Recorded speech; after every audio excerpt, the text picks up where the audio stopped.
A paz do Senhor Jesus a todos os irmãos, aos distintos amigos pastores, obreiros.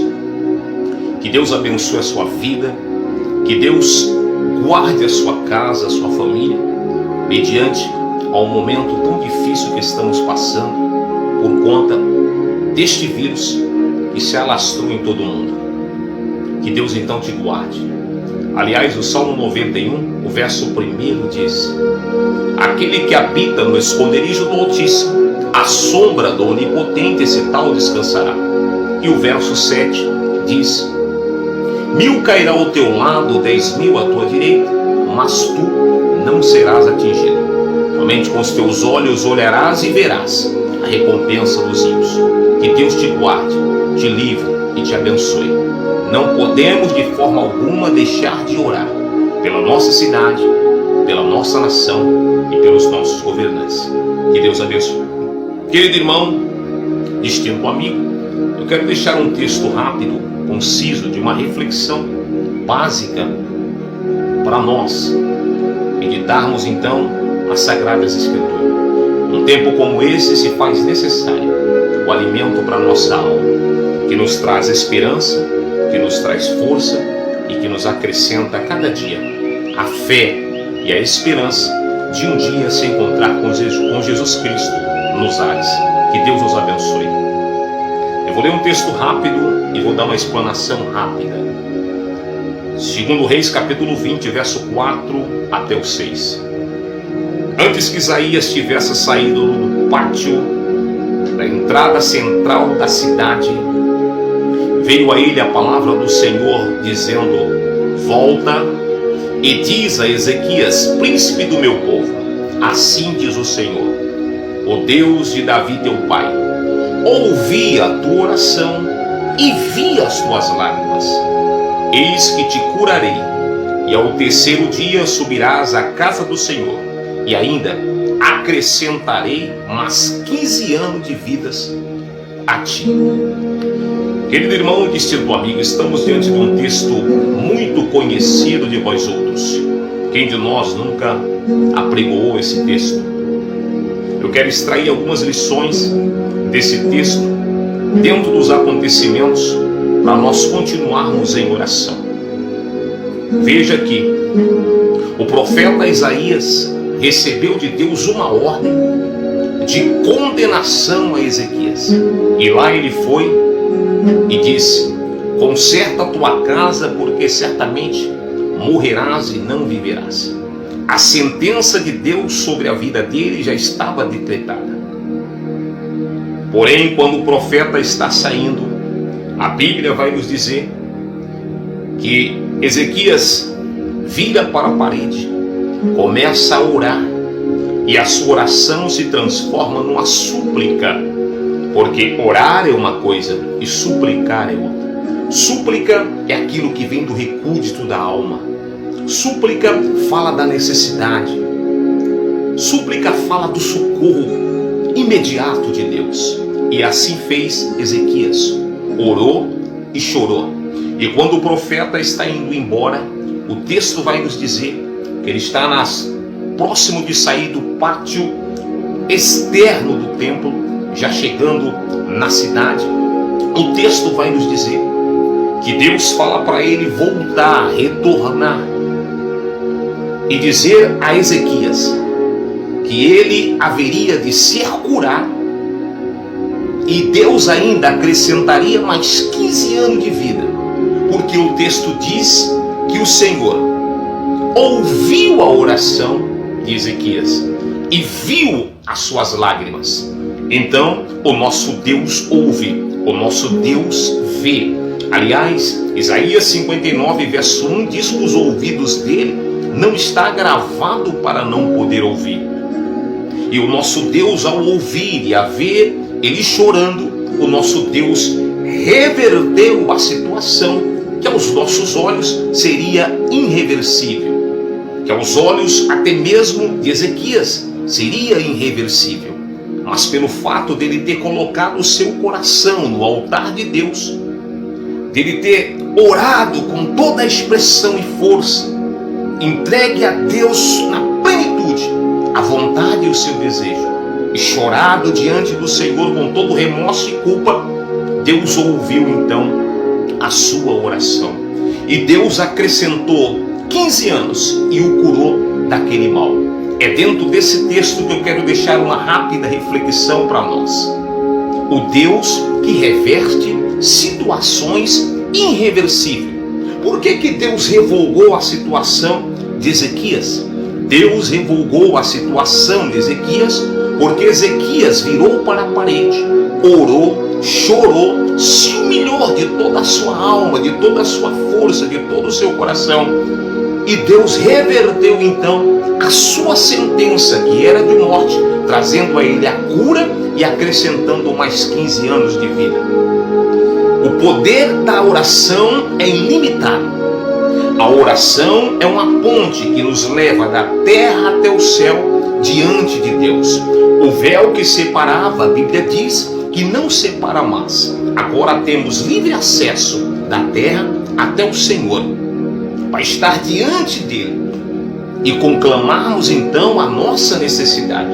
A necessidade da terra, a necessidade do Brasil, a necessidade da cidade, a tua, a minha, a nossa necessidade está em orarmos a Deus e pedir a Deus misericórdia. Como exemplo de Ezequias, virando para a parede, chorando, se humilhando, para que Deus possa reverter a situação que aos nossos olhos são irreversível. O poder ilimitado da oração. A oração de Ezequias conseguiu reverter a sentença de morte que o próprio Deus havia decretado sobre ele. Conserta a tua casa, porque certamente morrerás e não viverá. É tempo de consertar o Brasil. É tempo de consertar a cidade. É tempo de consertar a nossa casa, a nossa vida, a nossa família. É tempo de voltarmos para o altar do Senhor, para que Deus possa reverter a situação que aos nossos olhos são irreversíveis. O texto diz em Jonas capítulo 2, verso 7, que Jonas, dentro do peixe, Jonas clama ao Senhor. E o texto vai dizer que o profeta Jonas, quando de dentro do peixe desfalecia a minha alma, eu me lembrei do Senhor e subi a ti em oração no teu santo templo, do ventre de peixe. Jonas clamou ao Senhor e Jonas foi livre da morte, porque Deus reverteu a situação que era irreversível. Porque Jonas orou. Não importa o local, o que importa é a oração sincera. E eu creio que neste domingo todos nós estaremos orando. Uma multidão de milhares de pessoas estará jejuando e orando para que Deus reverta a situação que aos nossos olhos parece irreversível. E Deus o fará. Sabe por quê? No livro de Tiago, capítulo 5, verso 16. A oração de um justo pode muito em seus efeitos. Imagina a oração de uma nação inteira sendo justificada pela fé em Deus. A Bíblia diz: sendo pois justificado pela fé, temos comunhão uns com os outros, e o sangue de Jesus Cristo, seu Filho, nos purifica de todo o pecado. Então, irmão, é tempo de orar.